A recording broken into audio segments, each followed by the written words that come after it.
का कुठे आहे तो? नाही ना सर, मला पण काळजी वाटते, कारण माझा मित्र असं पळून जाणार तर नाहीये. हो. हरीश कुठे आहे? म्हणजे तुझं काही बोलणं झालं का? म्हणजे असं ऐन लग्नात एकदम निघून गेला.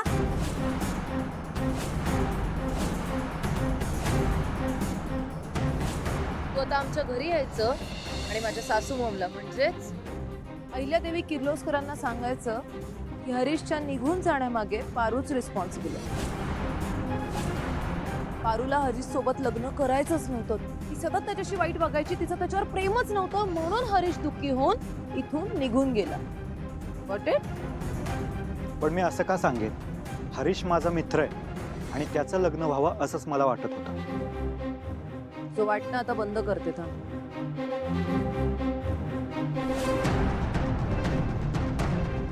पैसे देते पैसे, कळतंय का? ए दिशा, कर ना लवकर, नाहीतर पैसे भिजतील पावसात. गप्प बस. तू तुझ्या मित्राचा विचार करणं आता जरा बंद कर. कारण काय आहे, तुझा मित्र तर पळून गेला. तू आता थोडा तुझा विचार कर. या पैशांमुळे तू तुझे फ्युचर प्लॅन्स कंप्लीट करू शकशील.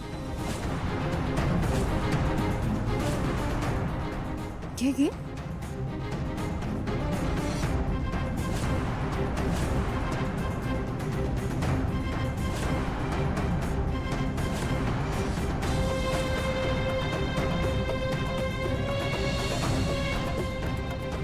अरे मित्र आहे ना तो तुझा, मग तुझ्याशी काहीतरी बोलला असेल. काय सांगू अहिल्या मॅडम, माझा मित्र दुःखी होता हो खूप.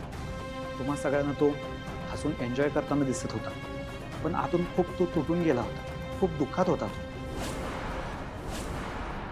तिला कधीच त्याच्याशी बोलण्यात इंटरेस्ट नसतो. ती कधीच त्याला भेटत नाही, त्याच्यासोबत फिरायला देखील जात नव्हती. त्याची खूप स्वप्न होती पारूसोबतची, पण ती नेहमीच त्याला टाळत राहील. आणि हरीशला कधी पारूच्या डोळ्यात त्याच्यासाठीचं प्रेम दिसलंच नाही. तो नेहमी मला म्हणायचा की असं वाटतंय पारू हे लग्न नाईलाजानं करते, तिच्या मनात माझ्यासाठीचं प्रेम आहेच नाही. पण खरं तर तुमच्या धाकाने तो या लग्नाला नकार देत नव्हता. आणि खरं तर त्याचा खूप जीव होता हो पारू. पारूने कधी त्याची कदरच केली नाही.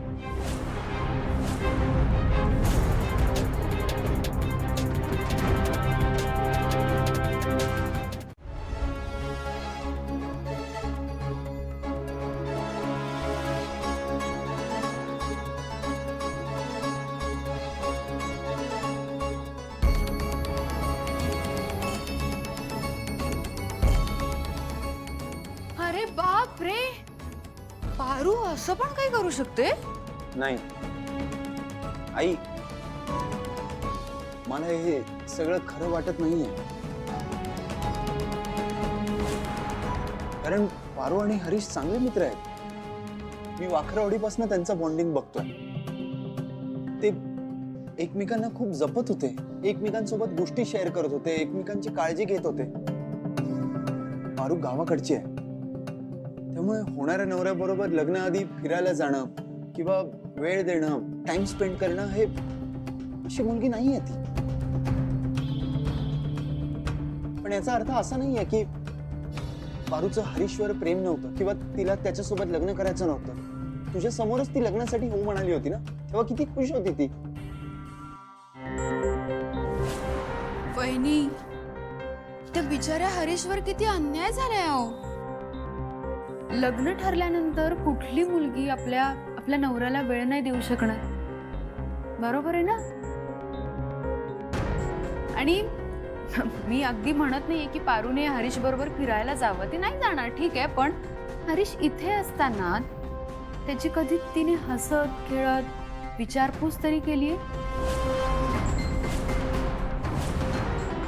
आता आपली दिशाच बघ ना, प्रीतमची किती काळजी घेते ना, सतत इथे असते, त्याची काळजी घेते है ना.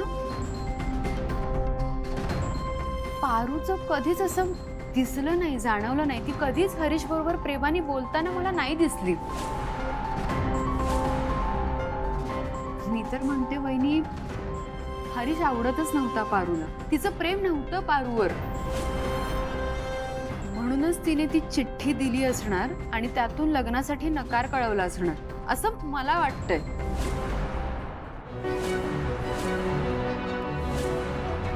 आणि म्हणूनच हरीशला राग आला आणि तो एकाएकी असा निघून गेला. किंवा पारूनेच सांगितलं असेल हरीशला इथून निघून जा म्हणून. काय आहे ना वहिनी, हरीशची यात काही चूक नाहीये हो. या पारूमुळे त्याचं अख्खं आयुष्य उद्ध्वस्त होतंय वहिनी. मला सांगा, तुम्ही सगळ्या जगाला न्याय देता ना? तर लग्नानंतर सुद्धा माझ्या नजरेसमोर राहशील. तुला हरीश पसंत नव्हता का? लग्न म्हणजे काय भातुकलीचा खेळ वाटतो तुम्हाला? आणि हरीश असा अजिबात वाटत नाही मला की जो लग्नातनं निघून जाईल. या सगळ्या मागे वेगळंच काहीतरी कारण आहे.